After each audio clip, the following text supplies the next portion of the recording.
माँ के नाम पर कलंक।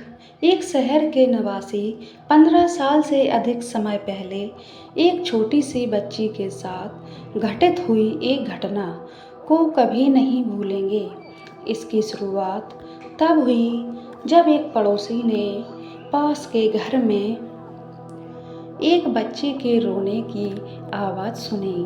उसने इसके बारे में ज़्यादा नहीं सोचा और वही काम करता रहा जो उसे उस दिन करना था। लेकिन अगले दिन बच्चा रोता रहा।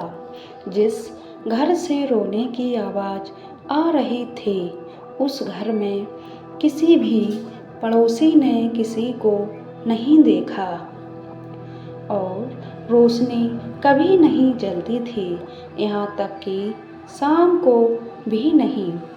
लेकिन जब काफ़ी लंबे समय तक आवाज़ आती रही तब पड़ोसियों को चिंता होने लगी और उन्होंने पुलिस को बुला लिया। वे आए और जब घर में दाखिल हुए तो घर के अंदर वह बिल्कुल घर खाली था। जो लोग वहाँ रहते थे वे सब कुछ लेकर गायब हो गए थे। एकमात्र चीज़ जो वे अपने पीछे छोड़ गए थे वह उनकी अपनी बच्ची 1 साल की थी और बच्ची गंदे फर्श पर पाई गई और यह स्पष्ट था कि वह कई दिनों से वहाँ थी। जांच के अनुसार पता चला कि लड़की का नाम सोना था और उसके माता पिता पता नहीं कहाँ चले गए थे। कोई उन्हें ढूंढ नहीं सका। सोना को अस्पताल ले जाया गया जहाँ वह कुछ दिनों में ठीक हो गई। उसी अस्पताल में एक महिला रूबी नाम की रहती थी जो अपने बीमार बेटे की देखभाल करती थी। वो दिन रात अपने बेटे के सिरहाने बैठी रहती थी। लेकिन एक दिन उसने बगल के कमरे से चीख सुनी और देखने गई कि यह सब क्या है।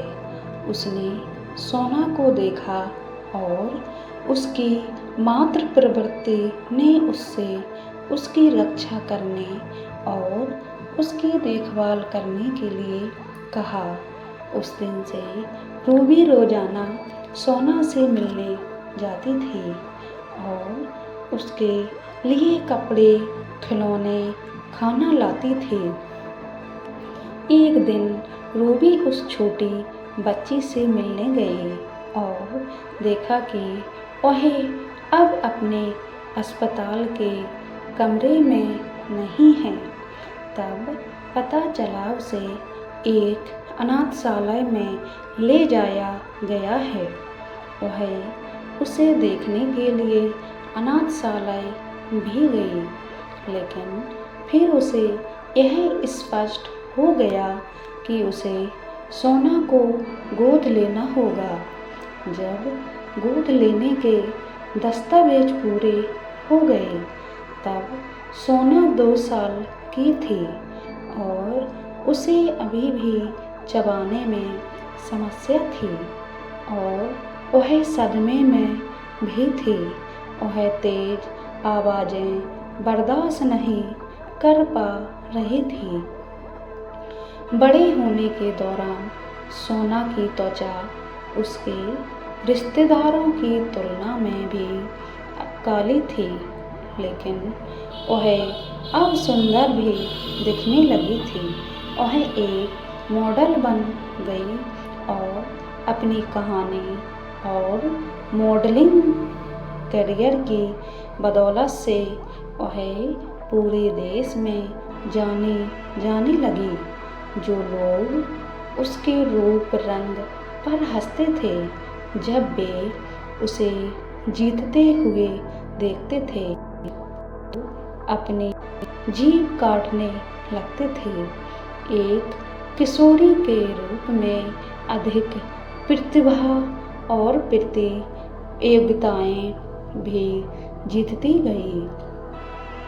अब जब वह प्रसिद्ध हो गई तो उसकी बायोलॉजिकल माँ ने उससे मिलने का संपर्क करने की कोशिश में लग गई और लेकिन उसे उससे मिलने की अनुमति नहीं दी गई। सोना को उसकी माँ का फ़ोन नंबर मिला, लेकिन वह अभी भी सोच रही है कि क्या वह उससे मिलना चाहती है जिसने उसे छोड़ दिया। हमारा तो सम्मान इस दत्तक माँ रूबी को जाता है जो इस परित्यक्त बच्चे के जीवन में नायक बन गई हैं, लेकिन ऐसी विशेष नियति के साथ जो सोना की माँ ने उसे छोड़ दिया था। ऐसे माँ के नाम पर कलंक होती हैं। उस बच्ची का हुनर देखो, अपने माँ बाप का नाम ऊंचा किया है। ये कहावत सही ही है कि जन्म देने वाले से पालने वाला बड़ा होता है। दोस्तों, हमारे चैनल को सब्सक्राइब करें, वीडियो को लाइक एंड शेयर करें, अपनी राय कमेंट बॉक्स में ज़रूर दें। पूरा वीडियो देखने के लिए धन्यवाद।